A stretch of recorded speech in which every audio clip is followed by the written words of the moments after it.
السلام علیکم ورحمۃ اللہ وبرکاتہ نحمدہ ونصلی علی رسولہ الکریم اما بعد فاعوذ باللہ من الشیطان الرجیم بسم اللہ الرحمن الرحیم۔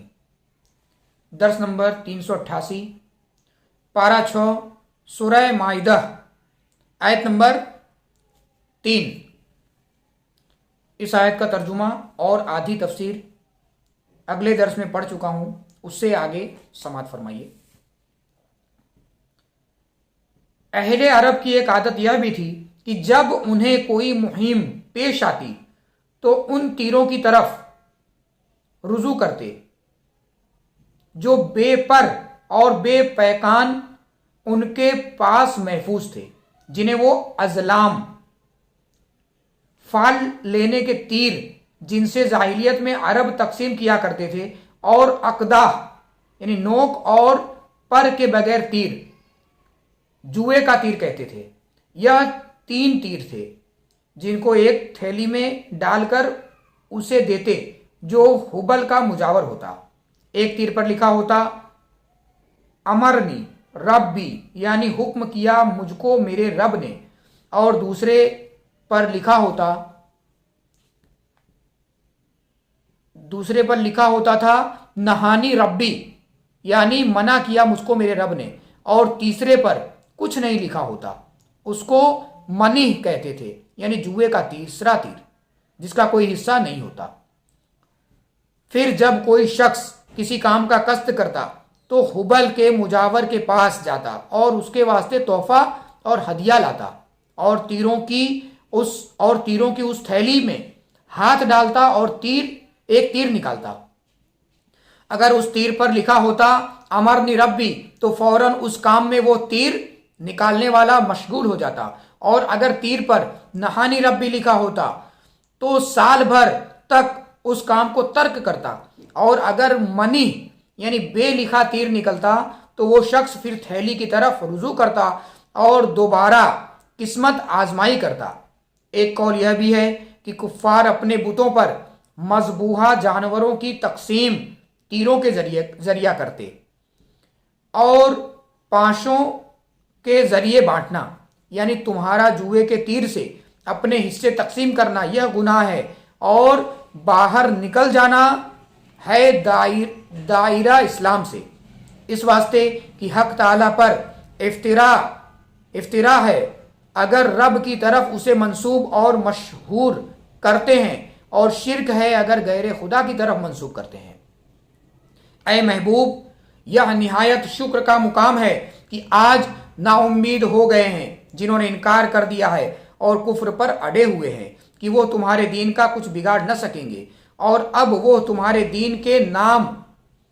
اور مغلوب ہونے کی طرف سے مایوس ہو چکے ہیں، اور انہیں یقین ہو چکا ہے کہ اللہ تعالیٰ تمہارے دین کو تمام ادیان پر غالب فرمائے گا۔ بالآخر اس نے جو وعدہ فرمایا تھا اب اس نے پورا کر دیا۔ تو مسلمانوں، ان کو مت ڈرو اور خالص و مخلص ہو کر مجھے ہی ڈرو، اب وہ ہمارا کچھ بگاڑ نہ سکنے والے نہیں، اب وہ تمہارا کچھ بگاڑ سکنے والے نہیں، اس لیے کہ میری مخصوص مہربانیاں تمہارے ہی ساتھ ہے۔ آج سے میں نے مدد دے کر کامل کر دیا تمہارے لیے تمہارے دین کو، اور اسے تمام ادیان پر غالب کر کے مکمل کر دیا ہے۔ میں نے تمہارے عقائد کے اصول و ضوابط واضح طور پر بیان کیے ہیں، اور تمہارے شرعی مسائل کے اصول اور اجتہاد کے قوانین پر تمہیں پوری طور پر واقف کر دیا ہے۔ اب اس کے احکام منسوخ نہ ہوں گے، اور تمام کر دی تم پر اپنی نعمت، یعنی ہدایت و توفیق یا دین اور شرعی اصول کی تکمیل، یا فتح مکہ اور اس میں امن والے اور غلبہ پا کر داخل ہونے سے، یا جاہلیت کے گندے رسوم اور ان کے مناسک کے غلط طریقے مٹا کر تمہارے دین کو کامیاب کیا۔ اور یہ بھی تمہارے دین کی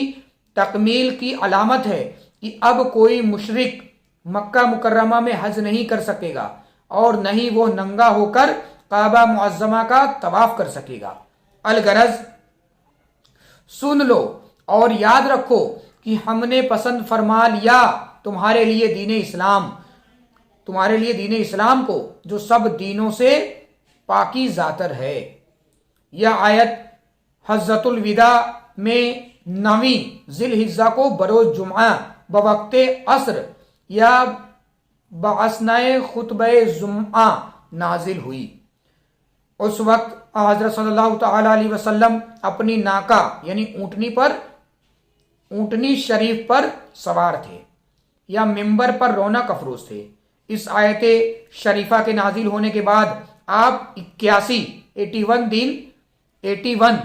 دن اس ظاہری دنیا میں جلوہ افروز رہے۔ مذکورہ بالا ارشاد میں اولاً محرمات کا ذکر فرمایا گیا، پھر بعض ان امور کا ذکر کیا گیا جن سے بھی احتراز ضروری ہے، اس لیے کہ ان امور کا ارتکاب بھی فسق ہے اور ان کی تحریم بھی دین کامل میں شامل ہے، اور ان سے بچنا بھی نعمت تامہ اور پسندیدہ اسلام ہے۔ تو جو شخص بے قابو ہو گیا جان لے لینے والی یا کم از کم موت کے قریب کر دینے والی بھوک پیاس میں حرام چیز کھانے پینے پر بغیر میلان گناہ کے،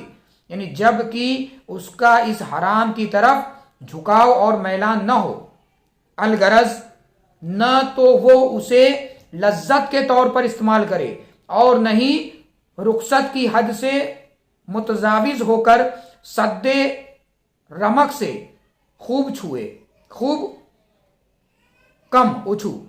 سد رقم سے یعنی خوب کب زیادہ کھا جائے یا کسی مجبور محض سے چھین کے نہ کھا لے۔ المختصر اس کا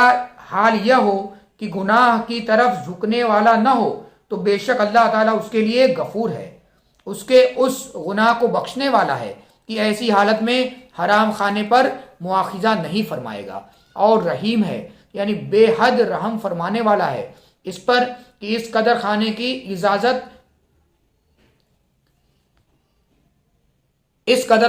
اجازت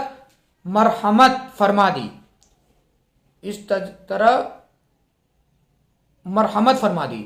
محرمات کے ذکر کے بعد اب بعض حلال چیزوں کا ذکر فرما رہا ہے۔ دوران درس پڑھنے میں کسی طرح کی کوئی لغزش، کوئی خطا،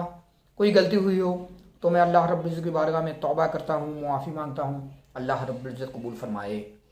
صلو علی الحبیب صلی اللہ تعالی علی محمد صلی اللہ علیہ وسلم۔